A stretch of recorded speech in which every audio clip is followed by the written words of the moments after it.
Hello বন্ধুরা, good morning. কেমন আছো তোমরা সবাই? আশা করছি সকলেই বেশ ভালো আর সুস্থ রয়েছে। আর আমিও কিন্তু আগের তুলনায় বেশ অনেকটা সুস্থ হয়ে গেছি।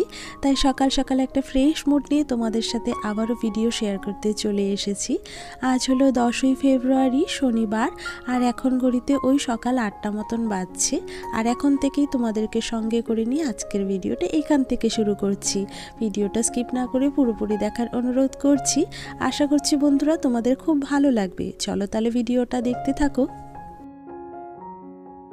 সকাল সকাল তাড়াতাড়ি ঘুম থেকে ওঠার জন্য প্রতি রাতেই আমি কিন্তু একটা নির্দিষ্ট সময়ে অ্যালার্ম সেট করে রাখি, যেন আমি সকালবেলা সঠিক সময়ে ঘুম থেকে উঠতে পারি। তবে কখনো কখনো ঘুম থেকে উঠতে তো লেট হয়ে যায়। ওটা আসলে শীতের দিনের আলসেমি বলতে পারো, যে কারণে ইচ্ছা করেই হয়তো লেট করে উঠি। আর যেদিন ওকে পড়ানো থাকে না, মানে সায়নীকে সকালে পড়ানো থাকে না বা আমার অফিসের ছুটি থাকে, সেই দিন একটু ইচ্ছে করেই লেট করে উঠি। কারণ একটা দিন ছুটি পাই তো অফিসের কাছ থেকে, ইচ্ছে করে যে একটুখানি লেট করে উঠেই কাজগুলোতে হাত দিই। আর বাকি দিনগুলো তো আমাকে তাড়াতাড়ি উঠতে হয়, কারণ যেহেতু সায়নীকে সকালে পড়ানো থাকে আর ওকে পড়ানোর আগে সংসারের বাসি কাজগুলোও আমাকে সেরে ফেলতে হয়। তো ঠিক তেমনভাবেই আজকে সকালবেলা কিন্তু 6:30 নাগাদ ঘুম থেকে উঠে পড়েছিলাম। আর তারপরে উঠে সংসারে কিছুটা বাসি কাজ এগিয়ে নিয়েছি। আর তারপরে ও তো চলে এসেছিলো, তো ওকে পড়িয়ে নিয়েছি। এখন ওই ঘড়িতে 9:30 মতন বাজছে। আর এখন দেখো সংসারের বাকি কাজগুলো যেগুলো ছিল সেগুলো কিন্তু চটপট সেরে নেওয়ার চেষ্টা করছি। এখন প্রথমে বেডরুমে এসে আমি আমার বেডটাকে ভালো করে গুছিয়ে নিলাম। আর দু একটা কাপড় ছিল যেগুলো আমার গোছানো বাকি ছিল, তো ওগুলো সকালেই ছেড়ে দিয়েছিলাম বলে ওগুলো কিন্তু আর গোছানো হয়নি। তো একবারে বিছানাটা গোছানোর সময় ওই কাপড়গুলোও কিন্তু গুছিয়ে বেডের একটা কর্নারে রেখে দিলাম। আর তারপরে দুটো ঘরে কিন্তু ঝাড় দিয়ে নিয়েছি। বন্ধুরা, ঘরের কিছুটা কাজ সামলে নিয়ে এই যে দেখো, এখন কিন্তু আমি চলে এসেছি আমার এই ছোট্ট বাগানের একটুখানি পরিচর্যা করব বলে। আসলে বাড়িতে যেহেতু আমাদের গরু রয়েছে, আর গরুর খাবারের জন্য তো খড় মাঝে মাঝে আনা হয়। যেহেতু অনেকটা পরিমাণে খড় আনা হয়েছে, তো সেই কারণে খড়গুলো ওই ছাদের ওপরেই রাখতে হয়েছে। আর যেহেতু এই মইটা বেয়ে ছাদের ওপরে উঠেছিল, তাই সমস্ত খড় দেখো ওপরের দিক থেকে নিচের দিকে ছড়িয়ে ছিটিয়ে রয়েছে। আর আমার যে ফুলের টবগুলো রয়েছে না, তার উপরেও বেশ কিছুটা খড় পড়েছিল।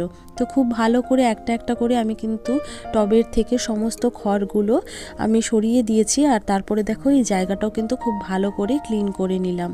তারপরে এই যে আমার এই পাম গাছটা রয়েছে, পাম গাছের পাতাগুলো সুন্দর করে আমি জল দিয়ে কিন্তু ধুয়ে নিলাম। এতে করে গাছের পাতাগুলো কিন্তু বেশ ভালো লাগে দেখতে, আর তার সাথে পাতাগুলো বেশ সতেজও থাকে। তো দেখো বন্ধুরা, জায়গাটা ক্লিন করার পর কি সুন্দর লাগছে। যে কোনো জায়গায় দেখবি পরিষ্কার পরিচ্ছন্নভাবে গুছিয়ে রাখলে সেটা যেমন দেখতে ভালো লাগে, তার সাথে সাথে কিন্তু মনেও একটা শান্তি দেয়, আর তার সাথে দেয় তৃপ্তি। আর সেই কারণে সংসারের কাজের ফাঁকে আমি কিন্তু চেষ্টা করি যখনই একটু সময় পাই তখন গাছগুলোর একটুখানি পরিচর্যা করতে। তবে বন্ধুরা, সত্যি কথা বলতে তেমন আমার অভিজ্ঞতা তো নেই যে কীরকমভাবে ফুল গাছের পরিচর্যা করতে হয়। তোমাদের যদি কোনো রকম নলেজ থাকে এই বিষয়ে, তাহলে অবশ্যই তোমরা কিন্তু কমেন্টে আমাকে জানাতে পারো। আমি চেষ্টা করব ফুল গাছগুলোর আরও খুব যত্ন নেওয়ার। বন্ধুরা, কাল থেকেই আমার মনটা কিন্তু বেশ খুশি, কারণ কালকে সকালবেলা ঘুম থেকে উঠে কি দেখেছি বলো তো? আমার এই ছোট্ট বাগানে একটা সুন্দর জিনিসের আগমন ঘটেছে। আর সেটা হলো গোলাপ ফুলের কুঁড়িটা যেটা ছিল সেটা কিন্তু ফুটে বেশ বড়সড় একটা গোলাপি রঙের গোলাপ হয়েছে। যদিও আমি আশা করেছিলাম একটা লাল বা মেরুন কালারের গোলাপ হলে ভালো হতো, তবে এই রঙের গোলাপটাও কিন্তু বেশ সুন্দর হয়েছে। সেটা কিন্তু তোমাদের সাথে আমি ভিডিওতে শেয়ার করেছি।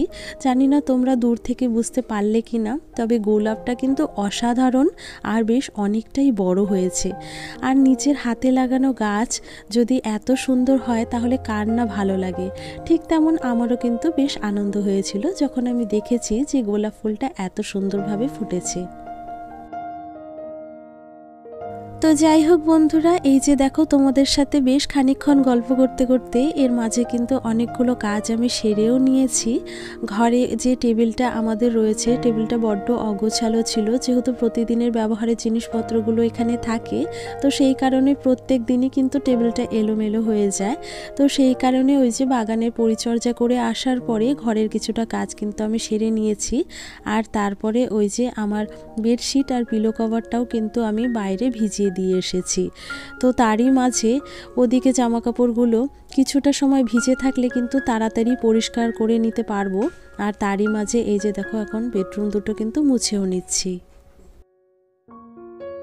বন্ধুরা, আমার আজকের এই পর্যন্ত ভিডিওটি যদি তোমাদের ভালো লেগে থাকে বা আমার ভিডিওর কোনো অংশ যদি তোমাদের পছন্দ হয়ে থাকে, তাহলে অবশ্যই ভিডিওটিতে একটি লাইক করে দিও। আর এটির সাথে ভিডিও সম্পর্কে একটি কমেন্ট করে কিন্তু জানাতে পারো। আর যদি কোনো নতুন বন্ধু এই মুহূর্তে আমার ভিডিওটি জুড়ে থাকো বা আমার ভিডিওর কোনো অংশ যদি তোমাদের পছন্দ হয়ে থাকে, তাহলে অবশ্যই তোমরা কিন্তু আমার চ্যানেলটি সাবস্ক্রাইব করে আমার পাশে থাকতে পারো। আর চ্যানেলটি সাবস্ক্রাইব করার সাথে সাথে বেল বাটনটা অবশ্যই প্রেস করে দিও। এতে করে যখন আমি নতুন ভিডিও আপলোড করব সাথে সাথে কিন্তু তোমাদের কাছে নোটিফিকেশন চলে যাবে আর তোমরা কিন্তু আমার ভিডিওগুলো ওয়াচ করতে পারবে। আর এই তো বন্ধুরা, ঘর দুটো মুছে এসেই কাপড়গুলো কিন্তু আমি কেচে দিলাম। আর সকাল থেকেই কিন্তু আজ বাইরে বেশ রোদ ঝিলমিল করছে, তো বেশ রোদের তাপটাও রয়েছে। তাই সকাল সকাল চেষ্টা করলাম এই বেডশিটটা আর পিলো কভারটা কেচে দিতে, তাহলে কিন্তু বেশ তাড়াতাড়ি জল ঝরে শুকিয়েও যাবে। আর শীতের দিনে দেখবে একটুখানি রোদের দেখা পেলে একটা এনার্জি কিন্তু আলাদাই কাজ করে, আর মনে হয় কোনটা ছেড়ে কোন কাজ করি। বিশেষ করে ধোয়া কাচার কাজগুলো না এই রোদের দিনে করতে কিন্তু আমাদের বেশ ভালো লাগে। আর এই তো দেখো ধোয়া কাচার কাজও কিন্তু কমপ্লিট। তারপরে ওদিকের উঠোনে আমি বেডশিটটাও মেলে দিয়েছি। তারপরে আমি ব্রাশও করে নিয়েছি, কারণ সকালের দিকে আজকে কিছু খেতে পারিনি, আসলে খাওয়া দাওয়ার সময়টা সেরকমভাবে পাইনি। তো সেই কারণে সকালের খাওয়াটাও হয়নি, কারণ যেহেতু আমাকে সকালবেলা থাইরয়েডের ওষুধটা খেতে হয়, তো ওই ওষুধটা না সকালে খেতে ভুলে গিয়েছিলাম, যার জন্যই আমার অনেকটা লেট হয়ে গেছে। তো ভাবলাম স্নানের আগে ব্রাশ করে নিই। তো ব্রাশ করে নিয়ে এই যে স্নানটাও সেরে নিয়েছি। তারপরে এই যে তুলসী তলায় চলে এসেছি, তুলসী গাছে একটুখানি জল দিয়ে দিলাম। আর ওদিকে বেল গাছ পাকুড় গাছেও কিন্তু জলটা দিয়ে দিয়েছি। তারপরে এই যে দেখো বাইরে যেহেতু বেশ অনেকটাই রোদ উঠেছে, তাই ভাবলাম চালের গুঁড়োটা একটুখানি এখানে মেলে দিই। এতে করে গুঁড়োটা কিন্তু বেশ ঝরঝরে হয়ে যাবে। আর দেখবে চালের গুঁড়ো ঘরে যদি একরকমভাবে রাখা যায় তাহলে কিন্তু সেটা খারাপ হয়ে যায়। বাইরে বেশ রোদ দেখতে পেয়ে আজ কিন্তু সেই জন্য এই গুঁড়োটা রোদে দিয়ে দিলাম। কালকের কিছু ধোয়া কাপড় ছিল যেগুলো আমি সকালবেলায় বাইরে রোদে দিয়ে দিয়েছিলাম, আর এখন দেখছি বেশ ঝরঝরে হয়ে গেছে আর শুকিয়েও গেছে। তো সেই কাপড়গুলো এখন আমি তুলে নিলাম, আর বাকি যেগুলো আজকের কাঁচা কাপড় রয়েছে সেগুলো একটুখানি উল্টে পাল্টে দিলাম যেন তাড়াতাড়ি জল ঝরে যায়। আর এই তো দেখো কাপড়গুলো তুলে এনে ঘরে রেখে দিলাম, আর তারপরে একটুখানি সবজি কেটে নিচ্ছি। আর আজকে তেমন রান্না করার নেই, কারণ আজকে বানাবো খিচুড়ি, মুগ ডালের খিচুড়ি, আর তার সাথে করব পাপড় ভাজা। আর এই যে বিকরের বেগুনগুলো কেটেছি, এই বেগুনগুলোই কিন্তু ভেজে নেব। তো সেই জন্য খুব একটা সবজি কাটার দরকারও নেই। সাথে কেটেছি কয়েকটা কাঁচা লঙ্কা, আর এই যে এক টুকরো আদা কেটে নিয়েছি খিচুড়ির জন্য। তো দেখো এদিকে কিন্তু গ্যাসে বসিয়ে দিয়েছি খিচুড়ি, তোমাদের সাথে শেয়ার করলাম। আর এখন কিন্তু তৈরি হয়ে গেছে আমার খিচুড়ি। তো সকলে মিলে কিন্তু দুপুরে লাঞ্চ করতেও বসে গেছি। খিচুড়িটা খেতে কিন্তু অসাধারণ হয়েছিল। সাথে যদি থাকে এইরকম বেগুন ভাজার খিচুড়ি, তাহলে কিন্তু যে কোনো দিনে দুপুর একদম জমজমাটি হয়ে যায়, বিশেষ করে শীতের দিনে। আর আমরা কিন্তু শীতের দিন হোক বা বর্ষাকালের দিন এইরকম খিচুড়ির সাথে পাঁপড় ভাজা আর বেগুন ভাজা হলে একদম আমাদের আর কোনো কথাই নেই। আমরা বড্ড ভালোবাসি পরিবারের সকলেই। তো যাই হোক দুপুরের লাঞ্চটা করে নিই। এই যে দেখো বাইরে একটুখানি রোদ দেখতে পেয়ে আমি আর মা বসে গিয়েছিলাম। আর এই যে ভাবলাম বসে বসে কি করব, তো কিছুটা বতু শাক আনা হয়েছিল সকালবেলা বাজার থেকে, তো সেই শাকটাই বসে বসে বেছে নিয়েছি। তারপরে এই যে দুপুরের সমস্ত এঁটো বাসনগুলো টিউবওয়েলে রাখা ছিল, তো এগুলোই এখন চটপট মেজে নেব। বন্ধুরা, আমরা যারা মেয়েরা রয়েছি বা ঘরের বউরা রয়েছি, তারা কিন্তু সব সময় সংসারের বিভিন্ন কাজ নিয়ে এতটা ব্যস্ত থাকি যে আমাদের মাথায় যে কোনো সময়ই ঘোরাফেরা করে যে এখন কোন কাজটা করব, তাহলে আমাদের কাজ কিছুটা এগিয়ে থাকবে। রীতিমতো সেই কারণে আমি কিন্তু একটা প্ল্যান কষে নিই প্রত্যেক দিনই, যে কোন কাজটা এখন করব বা কোন কাজটা পরে করব, তাহলে কিন্তু সেক্ষেত্রে আমাদের কাজটা অনায়াসে সময়ের মধ্যে কমপ্লিট করাটা সম্ভব হয়ে যায়। আর এমনিতেই তো শীতের দিনে বেলাটা অনেকটা ছোট, তো সেই কারণে আমি প্রত্যেক দিনই চেষ্টা করি একটুখানি সকাল সকাল ঘুম থেকে ওঠার। তাহলে কিন্তু দেখবে আমাদের সংসারে কাজের সাথে সাথে এক্সট্রাও কিছু কাজ করার কিন্তু সময় আমরা পেয়ে যাই। বন্ধুরা দেখবে হঠাৎ যদি কখনো আমরা দেরি করে ঘুম থেকে উঠি বা সময় মতো যদি ঘুম থেকে উঠতে না পারি, তাহলে সেই ক্ষেত্রে আমরা বুঝে উঠতে পারি না যে সংসারে কোন কাজটা ছেড়ে কোন কাজ করব বা কোন কাজটা করলে পরে একটুখানি কাজ এগিয়ে যাবে। তো সেক্ষেত্রে বন্ধুরা আমি তোমাদেরকে একটা বিষয়ে সাজেশন দিতে পারি, সেটা হলো শীতের দিনে যদি একটুখানি কষ্ট করে সকালবেলা একটা অ্যালার্ম সেট করে ঘুম থেকে ওঠা যায় বা একটুখানি যদি প্ল্যান করে সংসারে কাজগুলো করে নিতে পারো, তাহলে কিন্তু দেখবে অনায়াসে সময়ের মধ্যে কাজগুলো কমপ্লিট হয়ে যায়। সেটা সময়ের মধ্যেও বলাটা ভুল হবে, সময়ের আগেও কিন্তু কমপ্লিট করে নেওয়া সম্ভব হয়। আর আমি কিন্তু সবসময় প্রতিদিনের কাজগুলো এই জন্যই প্ল্যান করে থাকি। আর এই তো বন্ধুরা দেখো, তোমাদের সাথে কথা বলতে বলতে আমি দুটো বেডরুম কিন্তু ঝেড়ে নিয়েছি। সকালের দিকে রোদে এই যে ঘরের পাপোশগুলো ফেলে দিয়েছিলাম, তো এখন যেহেতু বেলা ডুবে যেতে শুরু করেছে, তো বাইরে থেকে সব পাপোশগুলো নিয়ে এসে ঘরে কিন্তু আবারও রেখে দিলাম।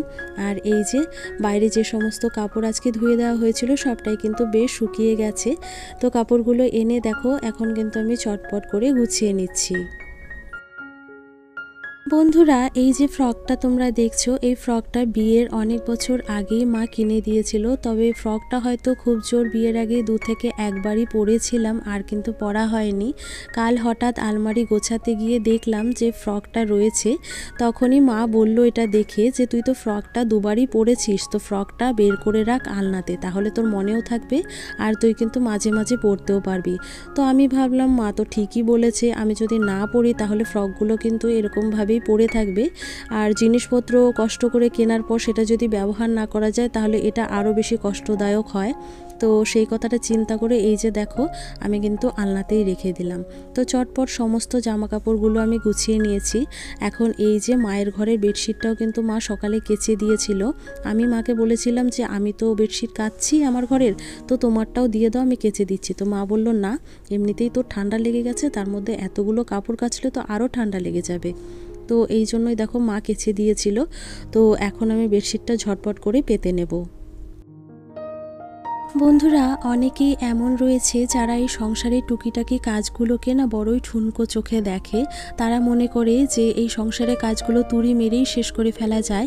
তবে হ্যাঁ, কাজগুলো যদি পরিপাটি করে না করা যায়, শুধু এই করেই রেখে দিলাম এইরকমটা মনে করলে তো অবশ্যই করে নেওয়া যায়। তবে এই যে সময়ের মধ্যে, তাও আবার শীতের ছোট দিনের বেলায় পরিপাটি করে সংসারটা গুছিয়ে তারপরে সমস্ত কাজ যে করা হয়, এটা কিন্তু একটা আর্ট বলতে পারো। এটা কিন্তু অনেকটাই একটা চ্যালেঞ্জিং ব্যাপার। আর আমি এই চ্যালেঞ্জটাকে অ্যাকসেপ্ট করেই কিন্তু প্রতিদিনের কাজগুলো করে থাকি। তো যাই হোক, এই যে বন্ধুরা কথা বলতে বলতে বেডটাও কিন্তু গুছিয়ে নিলাম। আর আজকের ভিডিওটা আমি এখানেই শেষ করছি। দেখা হচ্ছে পরবর্তী একটা নতুন ভিডিও।